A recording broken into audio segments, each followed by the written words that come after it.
बातमीकडे आता वळणार आहोत। विदर्भात आजही उष्णतेच्या लाटेचा ऑरेंज अलर्ट देण्यात आलाय। विदर्भातील अनेक जिल्ह्यांचं तापमान 45 अंशांच्या पार गेले। चंद्रपूर बुलढाण्यामध्ये उष्माघातामुळे दोघांचा मृत्यू झालेला आहे। महत्त्वाच्या कामाशिवाय घराबाहेर पडू नका असं आवाहन प्रशासनाकडून केलं जात आहे। उष्णतेच्या लाटेमुळे नागपूरसह विदर्भातील आरोग्य यंत्रणा आता अलर्ट मोडवर आलेली आहे। जिल्हास्तरीय उष्माघाताच्या रुग्णांसाठी शीत वॉर्ड सज्ज झालेले आहेत। अत्यावश्यक कामाशिवाय घराबाहेर न पडण्याचे प्रशासनाचे निर्देश आहेत। नागपुरात रस्त्यावरील बेवारस नागरिकांना निवारागृहामध्ये हलवलं जात आहे। उष्णतेचा सर्वाधिक फटका बांधकाम मजुरांना बसतोय। गजानन उमाटे आमचे प्रतिनिधी अधिक माहिती देतील। गजानन,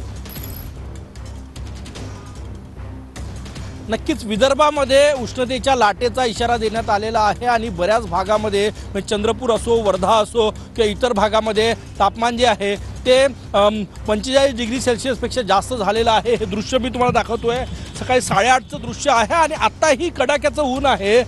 जे सिग्नलवर लोक थांबतात त्यांच्यासाठी अशा प्रकारे ग्रीन नेट नागपुरात लावण्यात आलेले आहे, थोडा दिलासा मिळावा म्हणून। परंतु संपूर्ण आरोग्य यंत्रणा अलर्टवर आहे, कारण की बुलढाणा, चंद्रपूर आणि नागपुरात 6 जण, म्हणजे नागपुरातले 6 जणांचा मृत्यू झाला गेल्या 3-4 दिवसामध्ये। वेगळ्या ठिकाणी बेशुद्ध अवस्थेत आढळून आलेले आहे आणि हॉस्पिटलमध्ये नेल्यानंतर त्यांना मृत घोषित केलं।